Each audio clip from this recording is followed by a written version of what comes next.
This is so much nicer than most gigs I ever do. I mean, in Scotland, it's still illegal for women to do this job. So when I started comedy, I used to walk on stage on a Friday night. It would be all stag parties. And I would say people would work out I was a woman very early on.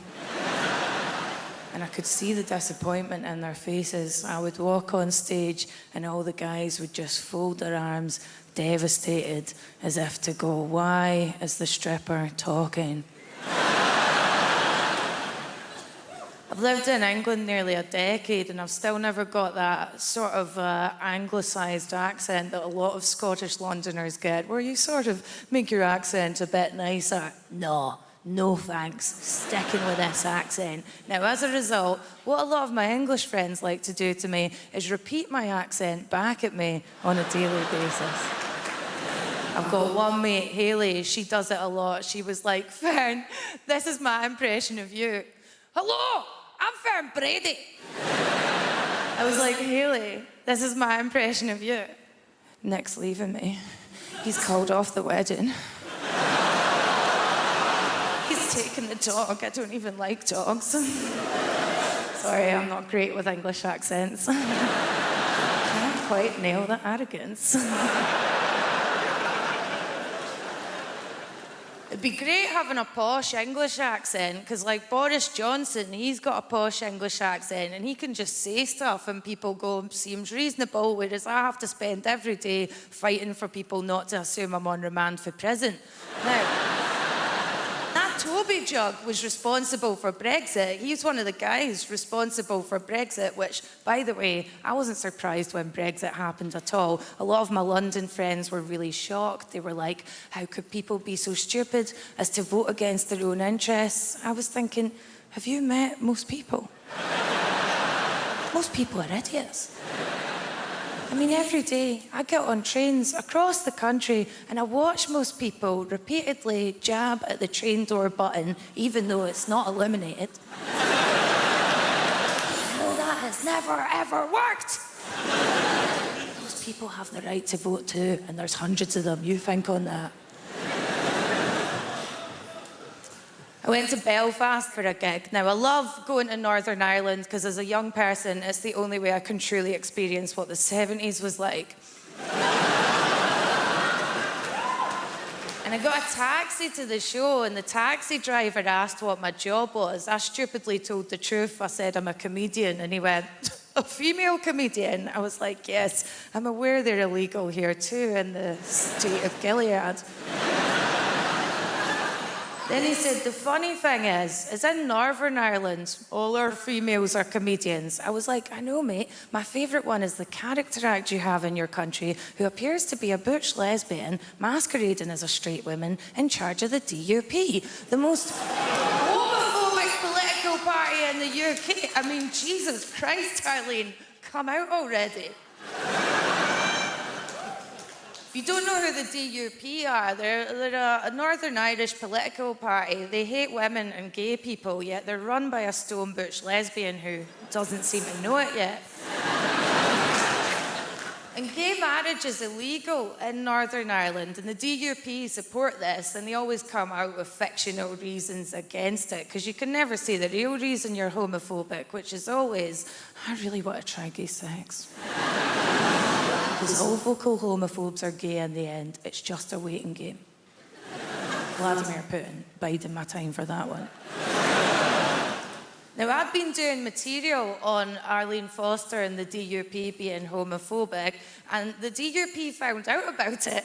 And the way I found out about this was there was a newspaper story with the headline, DUP demand apology from comedian over gay jibes. They meant me.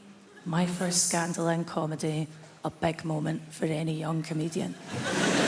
Now, my agent, who I've said I'd be on good behaviour for, he was like, do not go on social media and say anything to the DUP. Stay off Twitter and Facebook. I was like, Chris, can I have one tweet? Just one tweet. He went, fine, you can have one tweet. I went on Twitter. I was like, I will apologise to Arlene Foster as soon as she licks my vag and looks disgusted.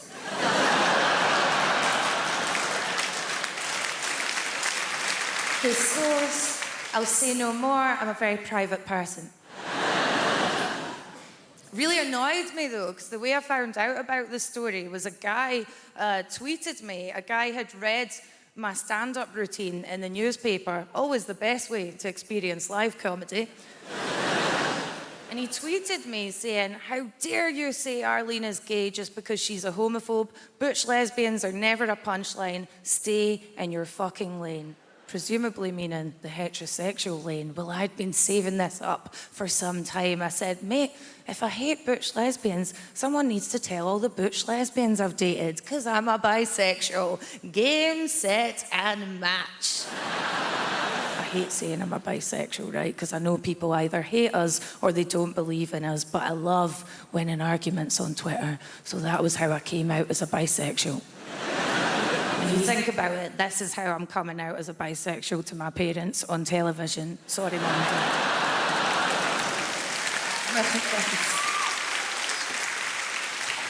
That's sweet of you, man, because it's rubbish being bisexual. We're the worst kind of sexual, because the nature of being bisexual is people don't believe in you. Like, when you're dating a man, people think you're straight. When you're dating a woman, people think you're a lesbian. And I can't beat this guy. See, when this guy on Twitter said, "You're not part of the LGBT community," I actually thought, God, maybe I do hate gay people. And I had to go, "No, Fern, because you had gay sex that time with that woman and gay sex that other time with that woman and very gay sex that time with the two women that made you feed their Rottweilers the next day." Which isn't a euphemism, by the way. But I can't beat this guy on Twitter because he had a go at me. Because I go out with a guy now, and you can never be demonstratively bisexual in a monogamous relationship unless I have a three-way, which I'm not doing with the guy I go out with now. He'd only embarrass me. Will you please stop crying? Put the kettle on or something. And my boyfriend likes to play devil's advocate with me over the bi thing. He was like, "Oh, well, a lot of people don't like bisexuals because they think you're going to leave for someone of the opposite gender." And I was like, "I have news for you, pal. Everyone leaves in the end, whether it's for a man or a woman or the sweet embrace of death. All love dies in the end." My boyfriend went, "It was a phase. What, dating women was a phase. You know it was a phase. You're with me now." I'm like, "Bitch, I pumped more women than you, which wouldn't be hard given you're an Irish man, you virgin." I only go out with Irish guys, right? I sometimes do a Narva. Oh, they're great, aren't they? Sometimes do Northern Irish as a palate cleanser, but it's not the same. Because I love how dirty their accents are, but once you get them in bed, they're all, "What's going on, miss?" Oh. Just like farmers in a porno or something. They've got this sexual purity about them that is mwah. I was pumping this Irish guy once, and he started coming out with all this dirty talk, and I was like, "Ugh, this one's broken." I found it so distasteful.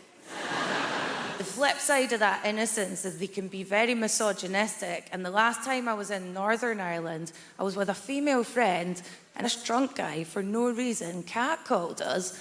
And he shouted at us, "I'd shag you up the arse, and I'd shag her up the arse." And I was so offended, but then I thought, oh yeah, you'd have to in Northern Ireland because you still don't have legal abortion. Don't be going, "Oi, we've got legal access to it in this country." In Northern Ireland, they just have to pretend they love boat trips to Liverpool forever. What's that, Jenny? Off to Liverpool again, 4th time this year. Just love the Beatles Museum. I only go out with Irish guys, and I don't date outside my class. I never date outside my class. I don't care if you think this is judgmental. Maybe you think that love crosses all boundaries. What about Kate Winslet and him out of Titanic? Well, I'll tell you what happens at the end of Titanic. The poor person drowns because the rich person is hogging all the resources. There was room on that wardrobe door for two, and she just let him slip off and drown in the sea. Dating outside your class don't work. I've done it before. I went to a very posh university. I went to Edinburgh. Don't know if you know it. It's like Hogwarts. There's a lot of specky virgins and a lot of insufferable rich people. Now, I went out with a posh guy. I'm not having a go at posh English people. If any of you are in, I love how jolly you are. I love your limitless sense of entitlement. You're great. Posh Scottish people are the worst. They hate other Scottish people. I went with a posh Scottish guy. Should have known he was posh, because first off, his name was Lyle. No one where I'm from in Scotland has names like Lyle. I'm from a town called Bathgate, where everyone looks like they've been carved out of boiled ham and rolled around in stubble. Men and women. If you're a boy in my town, you get one of three names. You're called John, Paul, or John Paul. Good Catholic names. I feel really self-conscious in heels at this gig. I don't like wearing heels at gigs because I'm a pretty tall woman, and it was hard telling you I was bisexual earlier, but I also want to tell you I'm in an even more taboo relationship than that. I'm in a tally-smally couple, right? My boyfriend is tit height, shoulder height when he wears his little walking boots, which he sometimes does for a treat. It's awkward being this tall, man. There's a lot of tally-smally couples in Scotland. I mean, I get off a train at home, I feel like I've stepped in at Gulliver's Travels. Oh, why is that child smoking? Oh, no, it's one of Glasgow's tiny wizened men.